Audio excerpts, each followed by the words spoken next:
আসসালামু আলাইকুম প্রিয় দর্শকবৃন্দ। আশা করি আপনারা সবাই ভালো আছেন। আজ আমরা নিয়মিত ভিডিও নিয়ে আসিনি। পবিত্র রমজান মাস উপলক্ষে আমাদের নিজস্ব ছোট্ট উদ্যোগ থেকে কিছু অসহায় ও দরিদ্র মানুষের পাশে দাঁড়ানোর চেষ্টা করেছি।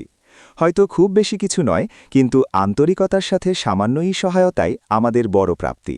আপনাদের দোয়া ও ভালোবাসাই আমাদের অনুপ্রেরণা। রমজান আমাদের শেখায় ভাগাভাগি করতে, সহানুভূতিশীল হতে আর মানুষের পাশে দাঁড়াতে। আল্লাহ যেন আমাদের এই ক্ষুদ্র প্রচেষ্টা কবুল করেন। আমরা চিন্তা করলাম, যেহেতু এই উদ্যোগটি প্রথমবারের মতো নিচ্ছি, তাই অল্প কিছু মানুষকে দিয়েই শুরু করি। আজ আমরা সিদ্ধান্ত নিয়েছি ১০ জন অসহায় মানুষের মাঝে সাহায্য পৌঁছে দেব। তাদের জন্য বাজার করতে আমরা দোকানে আসলাম। দোকানদারের সাথে পরামর্শ করে সবকিছু বুঝে শুনে প্রয়োজনীয় জিনিসগুলো সংগ্রহ করলাম। এই কাজে আমাদের ছোট ভাই ও বড় ভাইরাও পাশে ছিল। তাদের সহযোগিতায় কাজটা আরও সহজ হয়েছে। আমরা যে আইটেমগুলো রেখেছি তা হল চিয়া, চিনি, মুড়ি এবং ২ কেজি আলু। হয়তো খুব বেশি কিছু নয়, কিন্তু আন্তরিকতা আর ভালোবাসা নিয়েই আমরা এই ছোট প্রচেষ্টা করেছি। আপনাদের দোয়া চাই যেন ভবিষ্যতে আরও বড় পরিসরে মানুষের পাশে দাঁড়াতে পারি। এরপর আমরা প্যাকেটিংয়ের কাজ শেষ করলাম। সবগুলো জিনিস সুন্দরভাবে প্যাকেট করে এক জায়গায় রাখলাম। বস্তায় ভরার পর আমাদের ছোট ভাই খুব আগ্রহের সাথে নিজেই বস্তাগুলো কাঁধে তুলে নিল।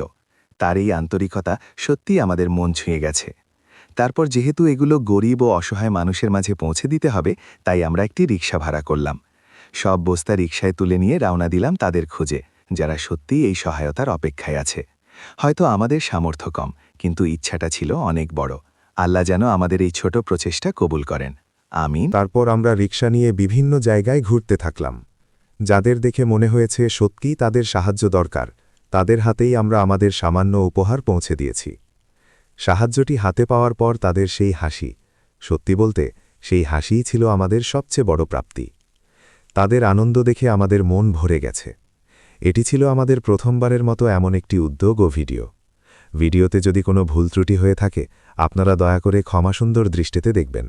কমেন্টের মাধ্যমে জানালে আমরা পরবর্তীতে ভুলগুলো সংশোধন করার চেষ্টা করব ইনশাআল্লাহ। আর যদি এই ধরনের মানবিক কাজ আপনাদের ভালো লাগে, তাহলে ভিডিওটি একটু শেয়ার করবেন, যাতে আমরা আরও বেশি মানুষের কাছে পৌঁছাতে পারি এবং ভবিষ্যতে আরও বড় পরিসরে এমন কাজ করতে পারি।